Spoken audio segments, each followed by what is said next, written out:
গোটা বিশ্বের নজর এখন বৈভব সূর্যবংশীর উপরে। ব্রায়ান লারা থেকে সচিন তেন্ডুলকর তার খেলা দেখে মুগ্ধ, অথচ এখনও গ্যালারিতে বসে আইপিএলে বৈভবের খেলা দেখেননি তার বাবা সঞ্জীব। গর্বিত কণ্ঠে তার বাবা বলে, রাজস্থান রয়্যালস থেকেই টিকিটের ব্যবস্থা করে দেওয়া হয়েছে। প্রথমবার মাঠে আসবে বৈভবের বাবা ও মা। সঞ্জীবের কথায় বৈভবের মা এখনও ভাবতে পারছে না তার ছেলের খেলা সকলে টিকিট কেটে দেখতে আসবেন। বৈভবের মা আগে কখনো তার কোনো ম্যাচ দেখতে যায়নি। তবে সঞ্জীব বৈভবের সঙ্গে অনেক শহরে ঘুরেছে, কিন্তু তার বাবা মা কখনো গ্যালারিতে বসে আইপিএল দেখেনি। কলকাতাতেই প্রথমবার দেখবে।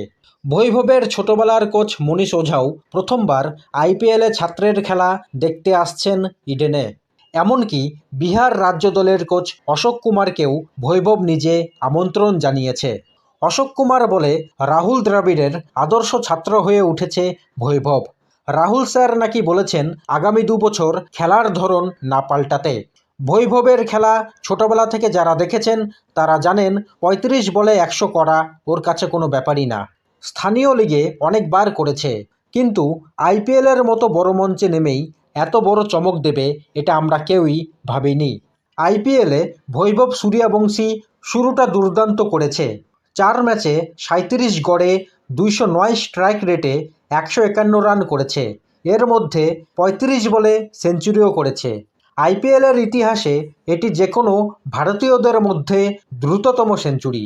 আর সব মিলিয়ে 2013 সালে ক্রিস গেলের 30 বলে সেঞ্চুরির পর দ্বিতীয় স্থানে রয়েছে।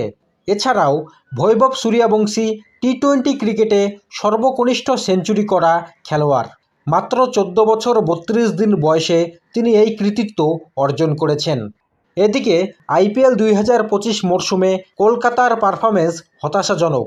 তবে অজিঙ্কা রাহানে বলেছেন, ইতিবাচক মানসিকতা ধরে রাখতে হবে। এখনও পর্যন্ত 10টি ম্যাচে কেবল 4টিতে জয় পেয়েছে, আর 5টি ম্যাচে হেরেছে গতবারের চ্যাম্পিয়নরা। অন্যদিকে একটি ম্যাচ বৃষ্টির কারণে বাতিল হয়েছে। ফলে পয়েন্ট টেবিলে 7 নম্বরে আছে কলকাতা নাইট রাইডার্স। অজিঙ্কা রাহানে বলেন, এখন সবচেয়ে গুরুত্বপূর্ণ হলো ভুলগুলো থেকে শিক্ষা নেওয়া, ইতিবাচক দিকগুলোতে বিশ্বাস রাখা এবং পরবর্তী 4টি ম্যাচে কম ভুল করা। আমাদের নিজেদের শক্তির জায়গাগুলোতে খেলতে হবে এবং প্রতিটা ম্যাচ জয়ের জন্য সর্বোচ্চ চেষ্টা করতে হবে। কলকাতা যদি শেষ 4টা ম্যাচ জিতে তাহলে প্লে অফে উঠবে। প্রথম 2টি ম্যাচ ঘরের মাঠে হবে রাজস্থান আর চেন্নাইয়ের সাথে। রাজস্থান আর চেন্নাই প্লে অফে যেতে পারবে না।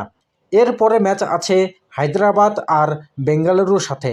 হায়দ্রাবাদ খারাপ ফর্মে আছে, তাই কলকাতার জন্য সহজ হবে, কিন্তু বেঙ্গালুরু ফর্মে আছে। ওই ম্যাচ সবথেকে কঠিন হবে। এখন দেখার কেকেআর শেষ 4 ম্যাচ জিতে প্লে অফে যেতে পারে কিনা।